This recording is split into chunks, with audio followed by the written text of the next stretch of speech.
Today I'm going to be talking to you about the law of conservation of matter, or possibly you may have heard of it as the law of conservation of mass. In previous classroom discussions, we've talked about different types of changes that might take place in matter. One of them that you might see is an actual physical change. You might see a change that is water evaporating from, a puddle. After a big rainstorm, the sun comes out, dries the water up, and it changes from actually liquid into a gas form. Or you may have had the unfortunate incident of scraping your hand or maybe a leg or something on rust on a fence, and you may have ended up going to a doctor to get a booster of a tetanus shot or something. But both of those changes are changes that take place in matter. You got the physical change, and then you got a chemical change, such as the rust forming on the metal fence. But even when you have things like that happen, nothing is actually created or destroyed. Things just are changing.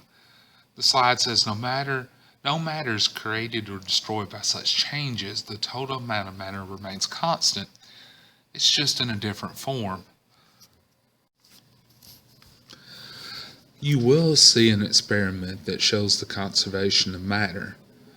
In the experiment, they're pretty much going to show that if you have a closed system and doing the reactants together to produce a new product, that you will keep the same amount of mass. It just might change different forms. And you will see this on the video that's in the next part of this series. The law of conservation of matter is pretty simple, and you may have heard it put in simple terms of matter cannot be created or destroyed, and it can't. In a chemical reaction, it's just going to change from one form to another. Some of the chemicals might leave one bond that they have and go form a new bond or stronger bond with something else. So even though the matter may change from, one type of thing to another, the number of atoms that exist before and after the change take place are going to be the same. They just might not be as easily visible to you as they were before. Now, when you start to do chemical reactions and to make new things, first of all, you have reactants. And those are the substances that are there before any reaction occurs. So we could measure that. We could find out its mass by using some sort of scale.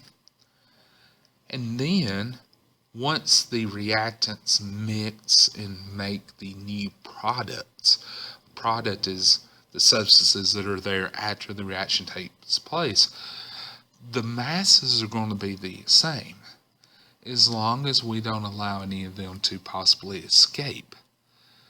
So as long as we have a closed off system, a container that doesn't let anything escape, just like they did in the video that you will see, as long as we have that, the masses are going to stay the same. It might change what we have, but they will stay the same.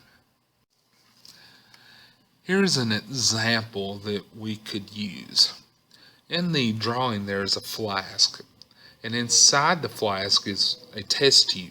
The green stuff there is lead nitrate, and we place it upright so it won't leak into the pink fluid there that is potassium iodide.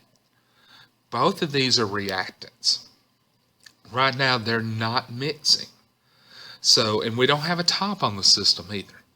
So right now we've just got two different reactants inside that are just waiting to see what happens. The next part is very important. We need to put something there to create a closed system. Closed system is an environment where matter cannot enter or escape. It's just closed off. It makes it to where it can't get in or can't get out. We just want to contain everything. So once we put a stopper there, then we can weigh everything. We put it on some sort of digital scale a lot of times, and we get the amount of mass that we have. And that allows us to see if once these chemicals, compounds, substances combine, whether we still have the same amount after they combine. So, after we found out the mass, we turn the bottle upside down so everything can mix together. The lead nitrate can mix with the potassium iodide. And what happens is they pretty much switch chemical partners. The lead all of a sudden goes and combines with the iodide, and the potassium goes with the nitrate. So we had lead iodide and potassium nitrate, two brand new substances. Then, after everything has went through its changes, we can set our system back down on our scale and we can measure it. And the total mass of the system is going to remain unchanged. Everything is still in there. Nothing was allowed to escape because we put a top on our system. And then we can see that even though there was a change, even though we have brand new substances, the amount of materials we have are still the same. Right here is a picture of iron. There's an iron fence. You may see these a lot of times around playgrounds or schools, or you might see them around houses nowadays. Unfortunately, sometimes they, over time, will begin to rust. And that's that flaky, orangish, red solid that you see down there that's really an eyesore to most people, and it's not a desirable thing. When the iron reacts with oxygen in the air, and of course there's a lot of oxygen in the air, they form rust, or the fancy chemical term for it would be iron oxide. That would be written as pictured here. You have the iron plus the oxygen to give us iron oxide, and that not so pretty color pigmentation that you see there. Now in this slide here, you can see the actual chemical reaction that takes place. We have 4 iron molecules on the left side. They're represented by Fe, and they combine with 3 oxygen molecules, or O2, because O2 is generally how you find oxygen in its natural state. Those are reactants. So we have 4 iron molecules, and we have 3 O2 molecules, oxygen molecules. What happens is when they combine, you get iron oxide or rust, Fe2O3, and you get 2 of those produced. Now, if I were just to look on both sides, I would notice that I have on the left side, on the reactant side, I have 4 iron molecules. If I look on the right hand side at the product, what's produced, I have 4 iron molecules. If I look on the left side at the reactants, I have 6 oxygen molecules in all, because I have 3 O2 molecules. And the 2 are the subscript. That's how many oxygens I have. So I have 6 in all over there. And on the product side, I also have 6 oxygen molecules. So even though something new is created, I have the same amount of stuff, or mass, or matter, however you wish to say it right now. I have the same amount of stuff before as I do after. So it says here, all chemical reactions follow the law of conservation of matter. Even with the iron oxide, the mass is going to stay the same, because we still got the same things there, the same chemicals, the same stuff. The total number of iron atoms and oxygen atoms in the reactants, it's the same as in the products. What was on the left side is the same as on the right side. They're just in different spots. They're hooking up in a different way to create something new. The atoms are just rearranged. There's no new atoms created, none were destroyed, just moved around a little bit. So when we're determining the mass of reactants and the mass of products, the reactants should always equal the mass of the products, because we should always have a system that's closed off so we can keep everything together, everything measurable, and everything should come out the same. That's what the law of conservation of matter is telling us, that as long as we're in a closed system, our chemical reaction, even though it creates new things, we still have the same amount of mass there. Here's another example. We're going to make tin fluoride here. So we take tin and we can measure it out. And let's say we had 118.7 grams of it. And then we had hydrogen fluoride and we had 40.02 grams of it. So on our reactant side, which is the tin and the hydrogen fluoride, what's on the left-hand side there? It is 158.72 grams. So the mass that we should have on the product side after they combine and they react, it should stay the same. Even though we're making new things, we're making tin fluoride and we're making hydrogen, it still should be the same.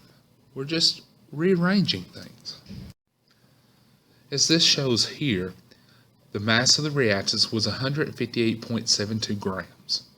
The product side, what it yields, it gives us tin fluoride, which was 156.71 grams, and it also gave us some hydrogen, which weighed out at 2.01 grams. If you added them up, that would give us 158.72 grams. Now, here's one thing that we need to realize.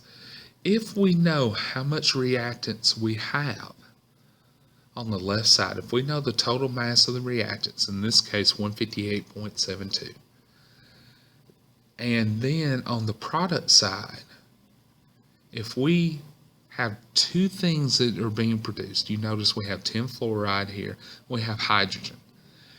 If we know one of the weights, one of the masses of one of those things that are being produced, we can find the mass of the other thing.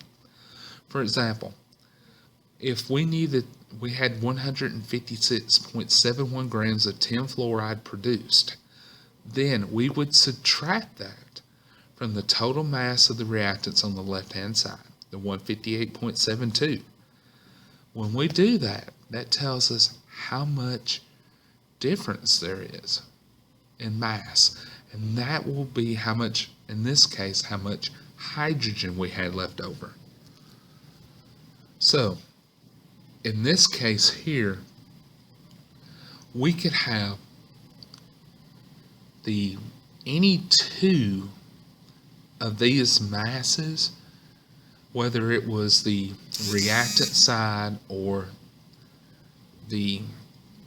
if we had the reactant side totaled and we had like the tin fluoride, we could find the hydrogen, or vice versa. If we had the total mass of the reactants, then we had the hydrogen, we'd know how much tin fluoride is produced. We're just simply subtracting the mass of one product from the total mass. It's a question that teachers like to use because it makes you think for a second. It makes you have to apply some skills to figure it out, but it's something that you should be able to do with relative ease.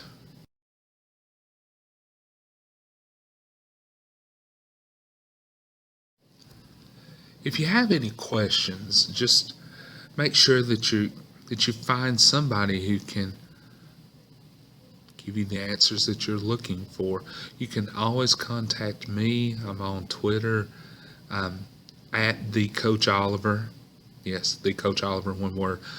You can leave comments in the sections below, or just if you're in my class, ask a question. Have a great day, and don't forget to be awesome.